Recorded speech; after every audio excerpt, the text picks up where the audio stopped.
Well, arguments in mitigation of sentence will begin today against two farm workers, Phillip Schutte and Pieter Doorewaard.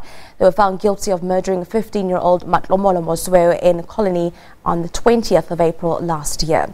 Well, the trial, dubbed the Sunflower case, sparked racial tension in the small rural town. Judge Ronald Hendricks largely accepted the testimony of the one and only state witness, Nicolene Smalman. He testified that he had seen the teenager being thrown off the accused bakkie.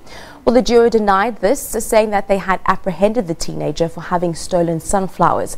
They said he jumped on his own accord on their way to the police station. The judge stated that they should have foreseen that their actions could lead to the teen's death. For more on this, we're now joined by SABC's Nicolene Smalman. A very good morning to Nicolene. Just give us a recap of yesterday's handing down of the judgment. Good morning to you, Shantae, here from the Northwest High Court in Mafeking. Yes, indeed, yesterday Judge Ronald Hendricks convicted the two accused, Phillip Schutte and Pieter Doorewaard, of murder of the 15-year-old Matlhomola Mosweu on 20 April in Coligny last year. If I could highlight some of the points that Mr. Hendricks alluded to in his judgment yesterday, it would be that the defence had tried to discredit the one and only state witness, Nicolene Smalman, by pointing out some discrepancies in his statements to the police and the testimony that he had delivered in court. One of these discrepancies that Mr. Hendricks pointed out was that Smalman mentioned in his statement to the police that the quad bike that one of the accused, Phillip Schutte, was driving on the day of the incident had been parked in the front of one of the farmhouses. And during his testimony in court, Smalman said no, it was parked on the side of the house. But Hendricks ruled that these discrepancies were not material. In other words, they would not affect the outcome of the case. In fact, he said that discrepancies between police statements and the testimony given in court were not uncommon, as a police statement is merely a summary of what a witness tells police. And if you also consider the severe emotional trauma that Nicolene Smalman suffered on that day, that also adds to the fact that discrepancies between affidavits and the testimony in court would not be uncommon.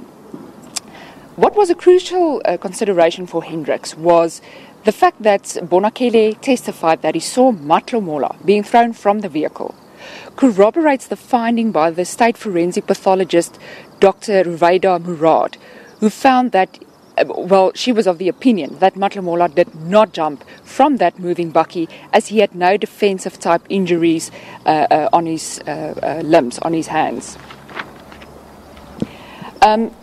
Hendricks added that the two accused should have foreseen that their actions could lead or cause Matlhomola's death. In fact, he used the harsh words of saying that the two had gambled with the teenager's life. He went as far as saying, he was of the opinion that the two even might have had a motive for their actions, in that they wanted to punish Matlhomola, as he had been presumably the fourth child that they had caught stealing a sunflower, causing them, or their employer rather, to suffer great financial losses. Hendricks also called the accused so-called attempts to summons help for the dying Matlhomola ingenuine. And he said the fact that they had returned to their workshop straight after the incident, or rather having reported the incident to the police, also showed that they had very little regard for the welfare of the deceased. Mr. Hendricks also scolded the police at Coligny for their poor investigation and for their failure and reluctance to take down the statement of the witness, Nicolene Smalman, and he also recommended that action be taken against these police officials. Today, the defence might ask for leave to appeal yesterday's judgment, but in all likelihood, the judge, Mr. Hendricks, is likely to reject this, in which case we expect the defence to deliver arguments in mitigation of sentencing, and the state, on the other hand, to deliver arguments in aggravation of sentencing. Back to you in studio. Just before we wrap it up, Nicolene, this is one of the cases that caused, or was described to have caused, racial tension specifically in the town. How has the community received the judgment?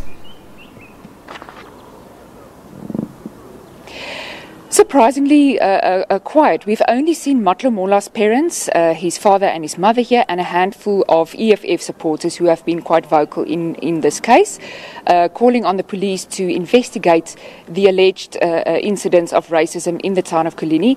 Yesterday we heard them clapping hands as Mr. Hendricks handed down his judgment, but other than that, there have been no tension at court and everything has proceeded relatively quiet. Thank you for SABC News. Nicolene Smalman just taking us through the Sunflower case. Now the murder convicts, of course, the judgment as well as the sentencing. The mitigation of sentencing is expected to take place this morning.